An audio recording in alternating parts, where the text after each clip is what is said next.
Thank you heavenly daddy. Praise lord brother and sister. ఈ రోజు ప్రభువారి మాట నీ కొరకే 10వ కీర్తన 3. దుష్టులు తమ మనోభిలాషను బట్టి అతిశయపడుదురు, లోబులు యెహోవాను తిరస్కరింతురు. దుష్టులు తమ ఆశల గురించి ఏవేవో గొప్పలు చెప్తూ ఉంటారు. నిజదేవుని భయం లేని లోబులు అనగా దోచుకున్న దుర్మార్గులను దీవిస్తూ ఉంటారు.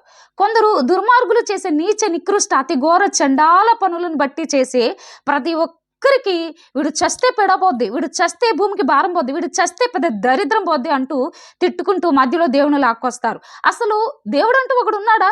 మనుషుల నుండి తప్పించుకుంటున్నారు, కనీసం దేవుడైనా ఈ దుష్టునికి శిక్ష లేదా మరణం ఇవ్వాలిగా అంటూ ఉంటారు. నీవు మనిషివి కనుక నీ ఆలోచన ఇలా ఉంది.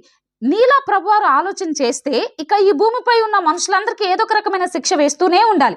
ఇక్కడ ఒక యథార్థ సంఘటన తెలియపరుస్తాను. క్రొత్త నిబంధనలో సౌలు అనే వ్యక్తి ఉన్నాడు. అతడు క్రైస్తవుడు కాదు, అన్యుడిగా ఉన్నాడు. ఒక రకంగా ఈ వ్యక్తి ఎలా ఉన్నాడంటే చదువుకున్న అజ్ఞానుడు, మూర్ఖుడుగా ప్రవర్తించేవాడు. నిజదేవుని దూషిస్తూ పవిత్ర గ్రంథాన్ని మరి ఎట్లా అంటే అపవిత్రంగా మాట్లాడుతూ నిజదేవుని లేఖనాలను చించటము అలా చేస్తూ ఉండేవారు. ఇంకా మరి నిజదేవుని ఎవరైతే వెంబడిస్తూ ఉన్నారో అటువంటి ప్రజలను సహితము హింసిస్తూ దూషిస్తూ మరి కొడుతూ క్రూరుడుగా ప్రవర్తించేవాడు. అటువంటి దుష్టుని లేక దుర్మార్గుని ఎవరైనా ఏమనుకుంటారు? వీడికి శిక్ష పడాలి, త్వరగా చావాలి, పేడపోతుందని కోరుకుంటారు. కానీ మన ప్రభువారు అలా చేయలే. దమస్కు మార్గంలో సౌలును దర్శించగా అతనిలో ఉన్న ఆ పొగరు, ఆ మదం, ఆ అహం, ఆ మలినం, ఆ చెడు క్రియలు, ఆ చీకటి అంతా కూడా కాల్చబడి వెలుగు సంబంధిగా మార్చబడ్డాడు. ఆమె ఎప్పుడైతే నిజదేవుని వెలుగు అతన్ని తాకిందో రక్షింపబడి సౌలు అనే పేరు పోయి పౌలు అనే వ్యక్తిగా మార్చబడ్డాడు.